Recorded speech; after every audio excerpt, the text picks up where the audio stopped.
Manever I say ma PENDREAM TV. PENDREAM TV there, osia dem yopo.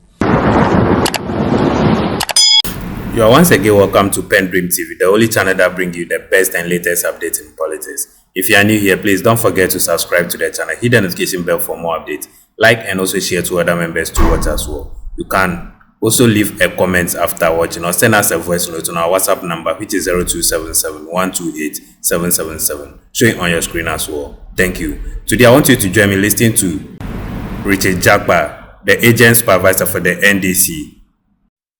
Hello, good afternoon. It is 37 days to the presidential and parliamentary elections. Welcome to Election Brief. My name is Faustina Safo. We're live on DSTV channel 421, GoTV channel 125, on all our social media handles and around the world on myjohnline.com. Election headquarters is brought to you by Petrosol Platinum Energy, energizing dreams. The Chartered Institute of Management Accountants, CIMA, the American Institute of Certified Public Accountants, AICPA, together as the Association of International Certified Professional Accountants. Also brought to you by German Ozone Medical Center, Alternative Therapy, Dental Wellness and Beauty, as well as Chopbox Technologies, a convenience service, and Youth Bridge Foundation, bridging the gap for positive youth development. My name is Faustina Safo. Please stay for details.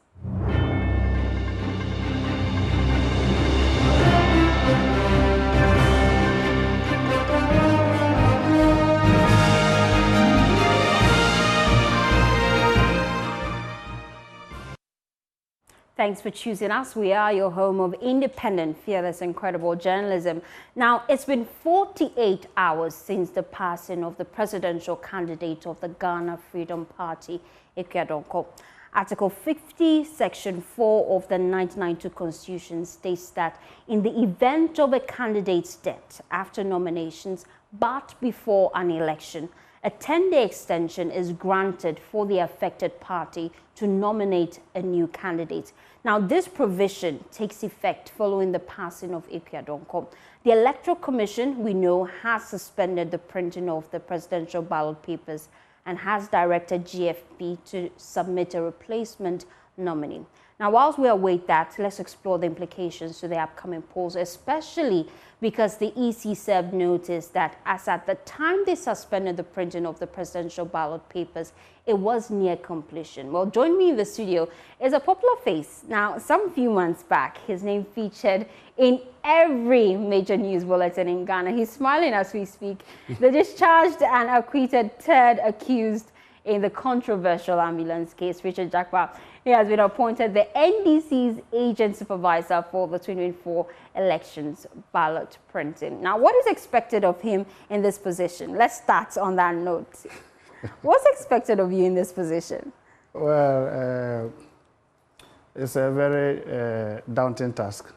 It's supervising our various agents that are placed in the various printing houses. And then to make sure that what they do, what's expected of them. And then also identifying loopholes in the printing processes, in the printing houses, and making sure that they don't print more than what is required for the election. And that nothing untoward happen on the blind side of our agents and also NDC, thereby compromising the election and the results. Now, let's look at the 10-day extension given by the Electoral Commission for GFP to nominate a presidential candidate. What are the challenges this will pose in the upcoming polls, knowing that we have just 37 days to the general elections? Well, there are a lot of implications and permutations. We have picked very credible intel of our opponents doing whatever they can behind the scene for GFP not to present, not to replace Ikeadonko. No, she's passed away, and then the party needs a new flag bearer. So they are working behind the scene to make sure that they don't present a replacement to the EC. And if that happens, there are a lot of implications. And you know, this political game, nothing is straight. Let's highlight the implications. What are the implications? The implication is that, one, the EC, if that should happen, whereby GFP doesn't present a flag bearer within the stipulated 10 days, it means that they are not going to be contesting the presidential election.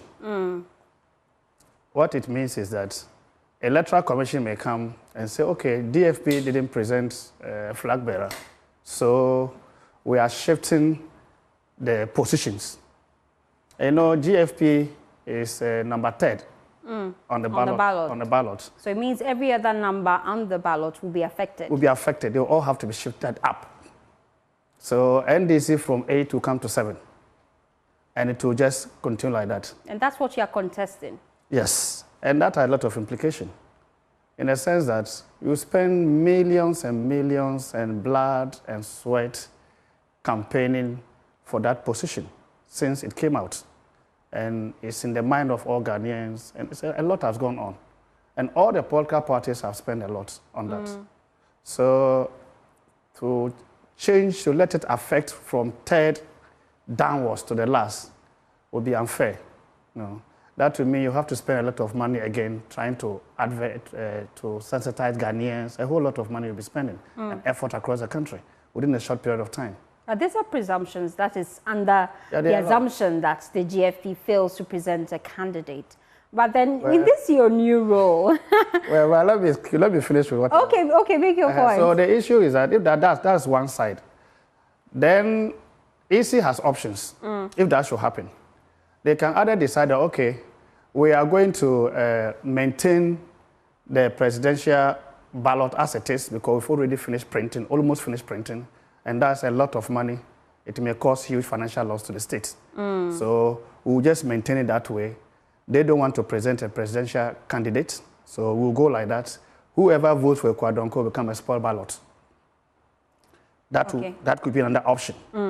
Or we will reprint again, spend a lot of money, print the whole presidential ballot again, and then Kwadonko's party's area will make it blank.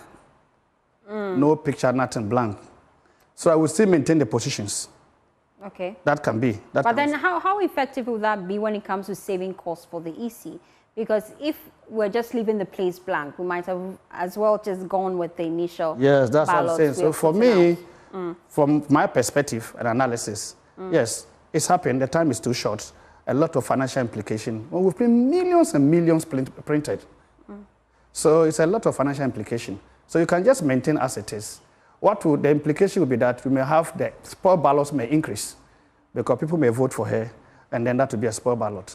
So you have to juxtapose that against the financial implication to the country. And then if you also say that you are going to take that party off, then means you have to shift the parties. And of course, we will not accept, a lot of parties will not allow or will not accept that because it only benefits the first 2 parties. So would you be comfortable if every number on the ballot is changed? Probably we do a new balloting. That is what I'm getting to. That's what the NDC is comfortable with. Yes. Well, that one, we don't have the playing field to be level. It means that we'll all go and do a new balloting. The first balloting is null and void because one candidate is out. So we do a new balloting to affect everyone, every political party. Then the playing field will be leveled. I hope you're getting the options available. So EC has to make a decision on this, taking into cognizance all the other implications and the permutations to create a level playing field, reduce the tension in the country, and then we can all go to election knowing that we've been treated fair. Let's look at your new role. I'm quite interested in that, and just coming from your high-profile case, how has it affected your discharge of your responsibility, seeing where you are coming from and now being in this position? Oh, well, nothing at all. I'm just doing my normal thing. Any challenges you have encountered so far? A lot. How different is that from the ambulance court case? Because you were in the public eye at that time. How different is the challenges you're facing now? Well, now it's a different challenge because I've discovered a lot of moves in the printing companies that are printing, especially those printing Ashanti region and Savannah, Eastern region, and then I think, and then northeast. So where they are printing the two strongholds of our major political opponents, and where the two flag bearers are coming from. So these the two companies printing these areas, these two regions, these major two regions, are producing, printing in excess of 3,000 ballots per constituency. In excess of 3,000 ballot papers per constituency. So look at Ashanti region where you have about 47 constituencies, times 3,000 by 47. So you can see the excess they are printing. And they claim is for internal printing operational losses. That's what they claim. After they've gotten the EC figures, this is what they print per constituency to take care of the operational losses. But when you go to the other printing press, they are nowhere near that figure. So you ask yourself, why is it that there are two strongholds? And where the flag bearers are coming from? And is this a concern the NDC has tabled yes, before the course. EC? Because in this game, it's not black and white. It's a gray color. It's a gray color. And you must have the eye to see through the gray color and know what is happening behind the scene. So it's too much of a coincidence to have their two strongholds and where the two flag bearers come from, printing in excess of 3,000 per constituency as internal printing house operational losses. Then your agents, they ought to be vigilant on the ground. Yeah, so it gave me a lot of concern. And then I had to confront it and put in measures, countermeasures to deal with that. What measures are these? The measures are that, whilst they are printing, they have stains on some of the ballot papers, the sheets, ballot papers. Some are crumpled. They have double serial numbers on some, so they take them away. And then they have to take the excess that they've printed to replace.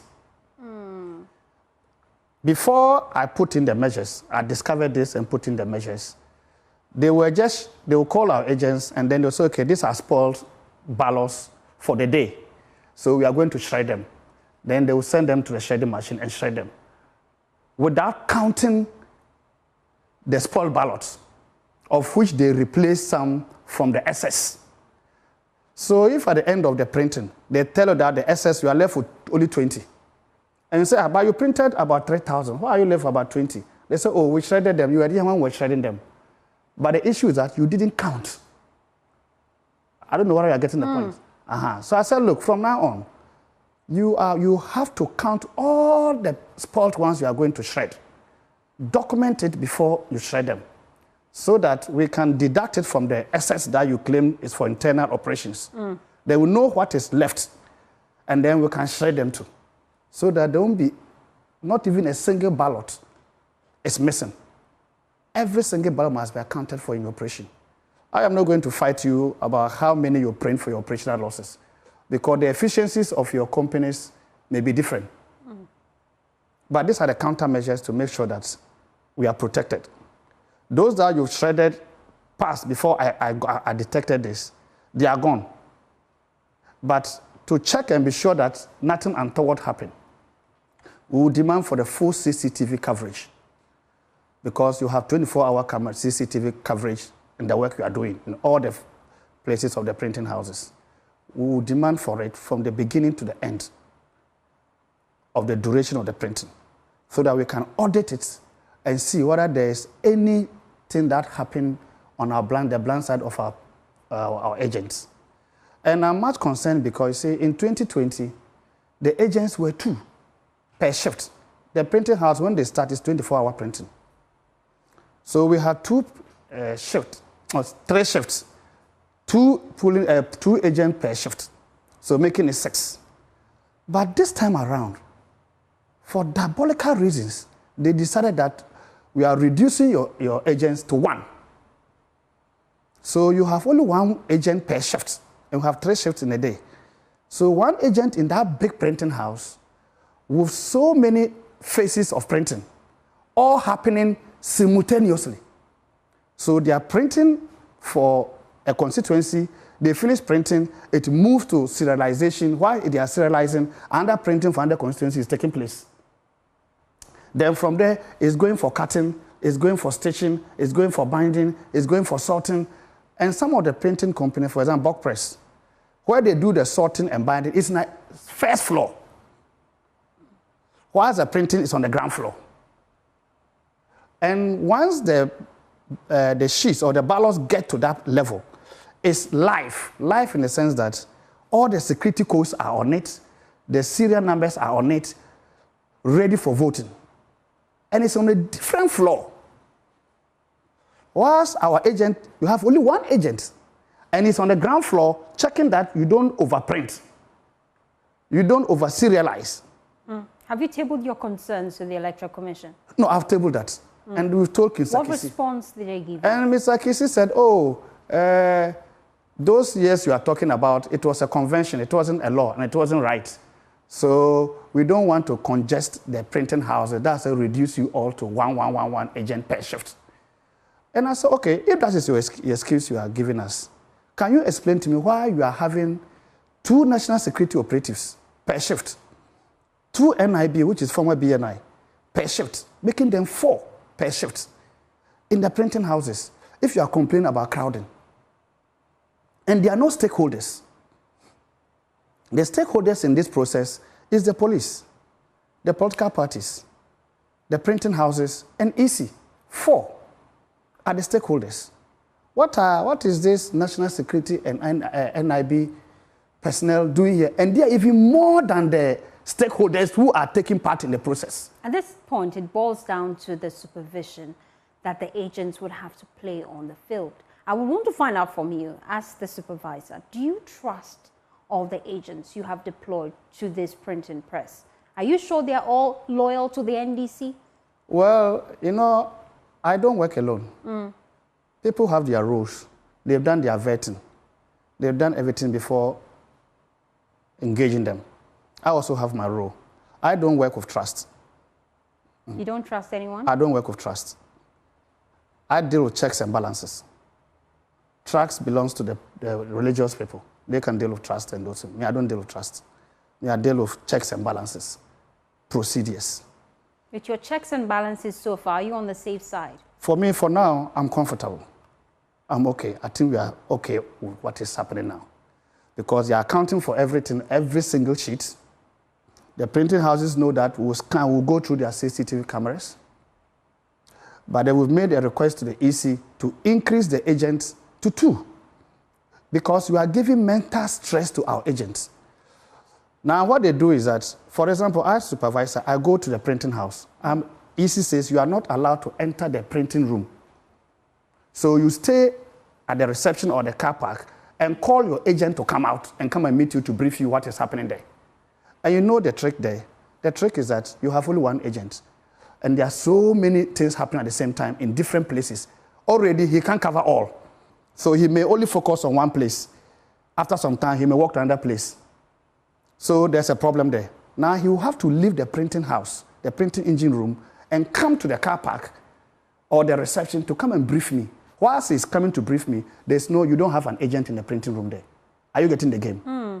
You see the trick? So there are gaps. Gaps, deliberately created. So if the man is supposed to go and urinate, he has to leave the printing place there and go and urinate. If he's supposed to go and eat, he can't eat inside the printing place. He has to come out and nobody will be there. If he's supposed to go and drink water, he has to leave the place, nobody is there. And when you complain, Mr. Kisi will tell you, oh, but it applies to all the political parties. But here is the catch. When the MPP polling agent is to meet the supervisor, they have a backup because they have National Security 2 operatives, NIB 2 operatives inside the printing house permanently. But that will be under the assumption that these individuals are loyal to the MPP. We and I know that the government is MPP. It's a political party that forms a government. I hope you understand. Good. They form a government. And what is even surprising to me is that those national security operatives that they've put there, 2 for national security, 2 for NIB, which is former BNI, they are carrying this laminated tags hanging on their neck. With national security written on it, no name, no picture. Are you getting the whole game? So you can identify them. They do anything, you can identify them. They can even remove the tag, that laminated tag, and hang it on the neck of anybody to come the next day and come and work. And I've done my checks, and a lot of them are party boys. That national security is covering them up by hanging those tags on them. That's why they don't want to print their names and put their pictures there. I'm sure you've tabled all these concerns to the EC. Should they fail to heed to your demands in that letter you have sent to them, what's next for the NDC? No letter has been sent yet. I have complained to my superiors that this is what I've detected. Okay. And this is the motive behind it. So at this point, we're just at the talking stage. Nothing official has been done. Well, I've informed those that matter. Okay. As to how they will take it up officially, that is, they have their responsibilities. I have mine. We all play our role. So I cannot dictate to them. I've observed something which is my expertise. And I've seen that this is what is happening, and this is the motive behind it. On the surface, it looks clean, and he will give you that excuse that to decongest the printing house. But that is not the reason. The main reason is what I've just told you, is to create gaps that they can exploit and to mentally stress our agent. He can't cover everywhere. And then the National Security Operative, NIB, they are monitoring our agent's movements. He's standing at the printing place there. Then they can tell the other guys, okay, he's standing there. He's not at where they are doing the binding, where they are doing the sales. So whatever they want to, they can do. Okay, he's coming. They will inform. So they've put all these measures in place. As we wrap up the conversation, really, we know that the EC has halted the printing of the presidential ballot, but the parliamentary ballot still is ongoing. It's still ongoing. How is the process so far? Oh, smooth. It's still going on as expected. And because we put in these measures, our agents are on top of their game, and they are monitoring everything. Even though the national security and the NIB operatives are not comfortable with my presence in the printing houses, and they are always confronting me there. But that will not change anything. How does freedom taste like? Oh, my dear. I'm sure this Just as you feel. this new role, is it a way for your party to commend you for your hard work? Oh, I'm a stakeholder. I'm doing what is required of me. People are also contributing. Some are even contributing more than what I'm doing. But it's just that their contribution hasn't come out yet. They are doing worse than I'm even doing. Doing more, contributing more. So we are all contributing in our own small way. You know. The discharged and acquitted Richard Jakpa, my guest, this afternoon on Election Brief. Do stay with us. We'll be back with more stories.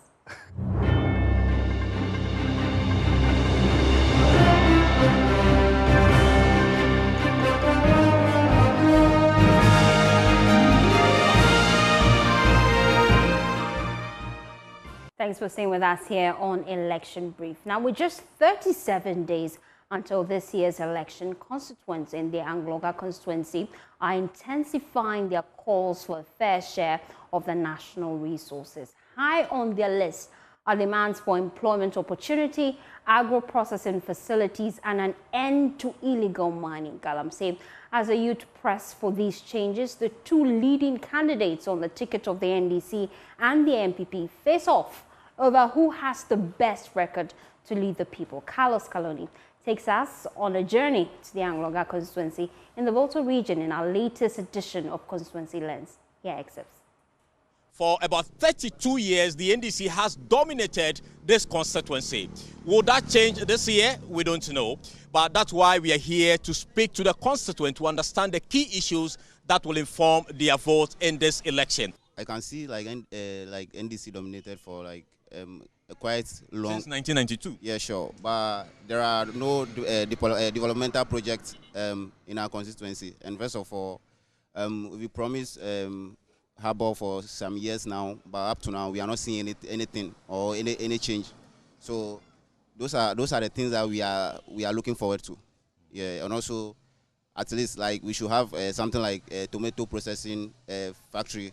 Yeah, so that when our farmers harvest their tomato, yeah, they can get easy access to where to sell it and get something. Now what they are doing, it is telling the youth that we are no more in that era. Now I vote for you, you come back and produce. So you know this vote we are coming to do is very crucial because just to cut a long story short, they should know that we need development. We have to end galamsey because, like, we the children or we the youth, we are now we will become the future leaders, and like inadequate of water and most of the things, the fishes and the most of the living things in the waters will die. So they have to end galamsey before we vote this year, because it will disturb us, we the youth, in the future. Okay. Apart from the galamsey, do you have any other issues of concern for you in the Anglo constituency, to be specific? Unemployment and education. Most of the boys and most of the youth are not going to school, and some of us we graduate, but we are still in the house. We didn't go to school yet, so we want the government to look to take the education and the unemployment into consideration. Now the youth are looking for work. They cannot get work to do. I could see all darkness on the streets, and we can't be in darkness. I am using 5% of the 100%, and I've numerated all doses that I've listed. And for him, he is having access to the 95%, the IGF, and the D part. What have you? He has, look. So you think he has failed? Oh, he might not have failed fully, but he has failed partially. So give us a range on the scale of 1 to 100. Where will you place him? For him, around 46. 46. Yes. Okay. Where do you think he has performed or he has failed? I will also not say whether he has failed or not. But when I want to mark him, he's below average. So which mark? He's giving you about 40. I will give him 35%. Okay, which means in your opinion he has underperformed. He underperformed. And so from the Anglogan constituency, this has been your constituency lens from the Volta region. I am Carlos Kaloni. The full episode of Constituency Lens airs later today at 8:30 p.m. Do make a date with us here on the Joy News channel. Now, away from that, the MPP flag bearer, Dr. Mahmoud Bawumia, says his decision to introduce a women empowerment fund instead of a bank is premised on the difficulty people go through to access funds from banks. According to him, the empowerment fund will have flexible terms of accessing the money rather than a bank where women will have to go through tedious scrutiny. Addressing stakeholders at Sankore in the Asonafo South constituency, Dr. Bawumia noted that women traders will only need their Ghana card to access the funds.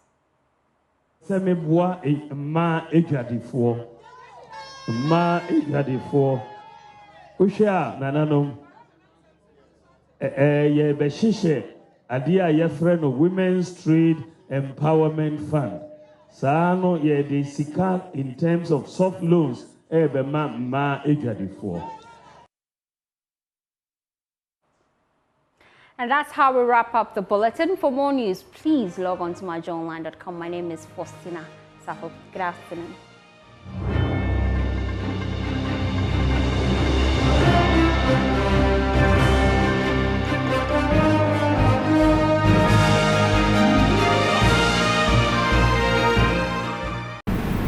Thank you for staying tuned. PENDREAM TV really appreciate your time. Please, if you have not yet subscribed to the channel, please do so for us. Hit the notification bell for more updates. Like and also share to other members to watch as well. You can also leave a comment after watching or send us a voice note on our WhatsApp number. It is 0277 128 777. Thank you. Dedi kama amena PENDREAM TV ase. Now so far so good. Say open online portal e wo Ghana. Nipa share, nipa follow, nipa comment here. To my best of knowledge, without any biases, PENDREAM TV.